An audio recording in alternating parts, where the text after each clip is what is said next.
5 more weeks, guys. Just 5 more weeks, and we will have the chance to play in a brand new generation. People are very excited about that notion because it gives them a chance to play brand new games on any of these platforms, brand new experiences. And guess what? I am including Xbox in that, even though they don't have any quote-unquote first-party brand new games that are coming out. But that doesn't mean that third party won't take care of us, because there are a myriad of games that are releasing within the day of or a week of the system releasing this holiday season. People have been looking forward to a lot of things that was going to happen with this next generation, the evolution of Game Pass, how the services were going to get better when it comes to Xbox Live, to just the experience of playing these games with their friends that they know for years, or the new friends that they're going to meet in the coming months. Couple that with the fact that we're going to be playing on the most powerful console that's going to be available during the next generation at this point. I think it's safe to say that Microsoft is heading in the right direction with their amazing consumer-facing practices, allowing people to pretty much play their games wherever they want to play at. And I believe this can also lead to a reasonable chance that Microsoft and Xbox can become even more popular than they've ever been during the 360 generation. All that stuff and more we're going to talk about in this video. Let's talk about it.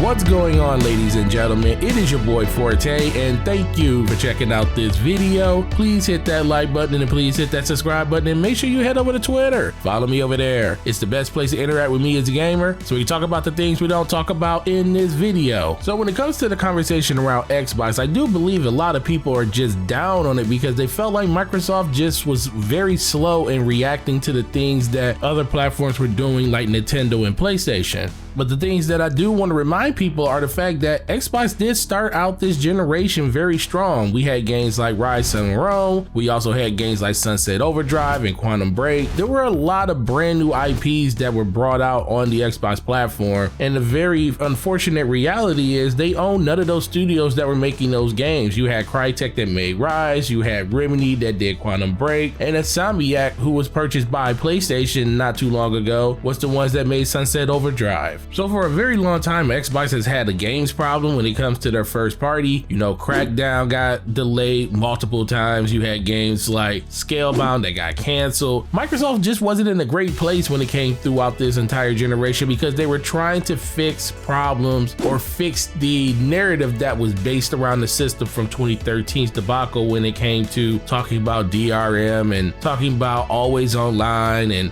PlayStation dropping major haymakers about how you could share your games. It was just a myriad of problems that was happening with the platform all at once, and it just culminated into not being one of the best generations. But for me, I truly enjoyed the generation. I think there was a lot of good games that came out of it. I believe Destiny was probably one of the most influential games of this generation just because of the whole looter shooter aspect. A lot of games were born off of that, and that's why I enjoy that game as much as I do. I also believe in the direction that Phil Spencer's taking the Xbox platform into, because I just believe that at a certain point, Microsoft is being very transparent and they're living by their complete core competency that they are as a company. Xbox is a service-based company that makes video games. And I know some people don't like that direction. People just want to have a traditional console that's going to have traditional ways of playing, but that's not going to be the way of the future. And Microsoft has never been that type of company that's going to be stuck in the mud wondering about what's going to be next generation and being scared to do it versus just plowing straight ahead and dealing with the consequences as they get there. Microsoft is going to make a lot of mistakes. Xbox is going to make a lot of mistakes when it comes to that. But it just looks like as of right now, they're doing the right thing because they're being who they are as a company. And that's the one thing that I appreciate the most. And then they dropped the bombshell on us with the $7.5 billion. And guess what? That wasn't the only one. They did it with Minecraft when they dropped the $2 billion or $2.5 billion or wherever that number used to be. I can't remember. But that was a big monumental change and a big shift. But that wasn't for gaming, I believe. I mean, of course, Minecraft is the most sold game ever, it seems. But they did it more because of the reach that the game had with, you know, marketing when it comes to like all of the merchandising and sales and stuff like that. They were able to monetize that game in so many different ways that it just makes sense that they were going to make that money back very, very fast. The acquisition of ZeniMax and Bethesda, that's a whole different story. In my eyes, this is the first time that Xbox and Microsoft have truly just said, we are in this for gaming and we are here to make sure that our voice is heard. I truly believe that's why people are as excited as they are, because people want to be wowed. People want to be courted. They want to feel like the system that they are supporting is supporting them back with great games. And this is something that PlayStation fans have been talking about a lot. Same thing with Nintendo fans. The only difference is, don't try to downplay the fact that, yeah, Xbox fans are happy right now. They should be happy because they're getting something that they always wanted, but they weren't going to bash the platform along the way of it not happening, because guess what? Phil Spencer had a plan all in place. The plan may not have been the perfect plan. There's a lot of things in the plan that I wish he did in reverse order, like focus on the games first and then fix everything as you go. But it doesn't change the fact that he still did it. Now, the games are still to be seen. We know a lot of the games that are coming out. We know the potential that's going to be there. We also know that with the acquisition of all of these studios and the rise of prominence in Game Pass, Microsoft is set up to be in a very comfortable place when it comes to cloud computing, gaming in general, and making sure they're going to be a force to be reckoned with. If you think about the message that Phil Spencer said when he first took over Xbox and how he said he was going to fix the problem, it all encompassed in fixing the system, which he did with the Xbox One X, and now he's doing that with the Xbox Series X. He also talked about fixing the ecosystem and fixing the services like Xbox Live and bringing Game Pass to Xbox. These are all things that he was talking about when he was talking about fixing the ecosystem of what Xbox is, and he's done that. He's probably done an even better job with that in general. And then he was talking about how he's gonna fix the games. Now, the games is a tough one because we're still waiting for those games.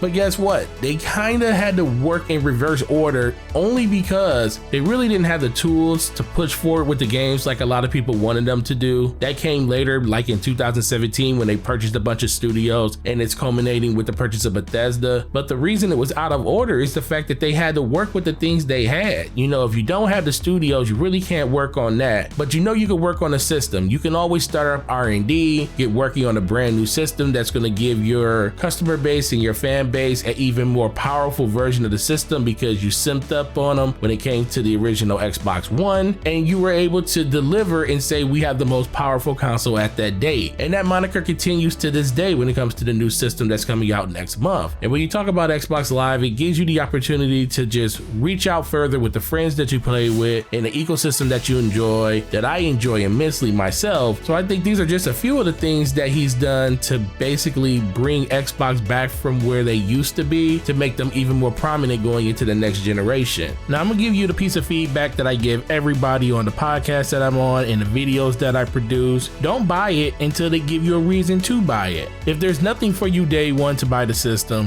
don't buy the system. Don't waste the money because you'll feel like you're disappointed because Xbox or PlayStation or whatever system it is isn't living up to the expectation of what you want out of that system. But if there's something there that you want, if it's friends you want to play with, if it's certain games you want to play, then buy it because that's the reason you're buying it. Don't buy it just to be saying that I have a next gen system and I have this and I have that, because nobody ultimately cares about what you have. No one truly even cares why you buy it. You know, it really just comes back to, why do you want it? Why do you want to have this piece of kit in your house? Is it making something better for you? Is it something that really helps you relieve stress because you get a chance to play in an ecosystem with like-minded individuals or friends that are only available with you on that platform? Those are all the things you should think about. Games should also be another reason you think about it. If there's games on that platform that you want, buy the system. But outside of that, it really shouldn't be any type of conversation about how I wasted my money during the generation. And while we're on that subject, let me talk about the one biggest pet peeve I have about this whole conversation. People always go back and say, this generation was a waste to me. I bought so many systems from Xbox because of the promise that they gave to me about the games that were coming out. And guess what? Scalebound was a promise and it got canceled before the Xbox One X came out. Lionhead Studios being shuttered and Fable Legends being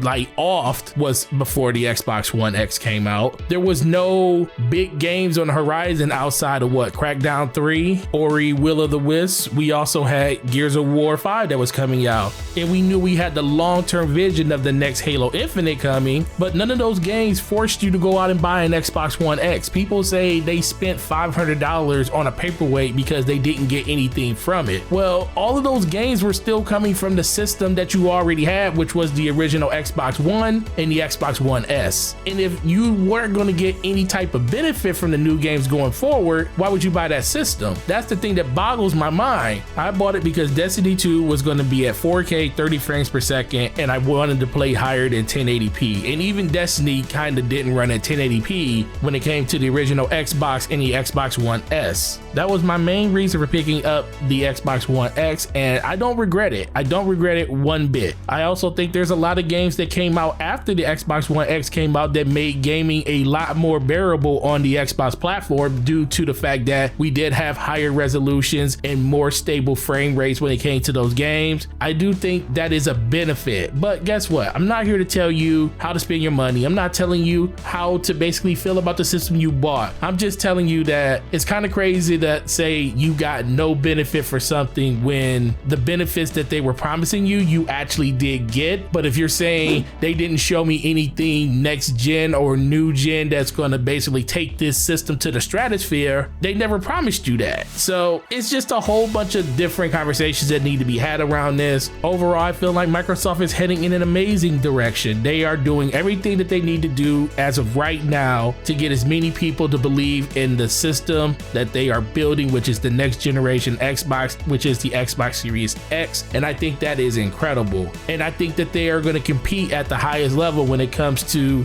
wanting to bring as many people to their ecosystem. You don't spend $7.5 billion just to let it sit to the side and just be idle. I think Xbox is done being idle, and I think their gamers and their fans are very appreciative of that, and they definitely want to see what this new Xbox does going into the next generation. But with that, guys, it really just comes down to what you think. How excited are you for the next generation to begin? How excited are you for the opportunity to play at a glorious 60 frames per second with up to 4K graphics? Definitely want to hear from you guys in the comment section. On top of that, what is the next gen game that you are looking forward to playing the most? Let's talk about that down in the comment section too. But guys, as usual, it's always an amazing time being here with you guys, talking about games, just talking about all of our passions and everything that goes around that. Please hit that like button and hit that subscribe button. It definitely helps out the channel a lot. And then hit the bell notification, because that's the best way to get notified of when my videos go live. And then you guys have an amazing week, and I will talk to you guys in the next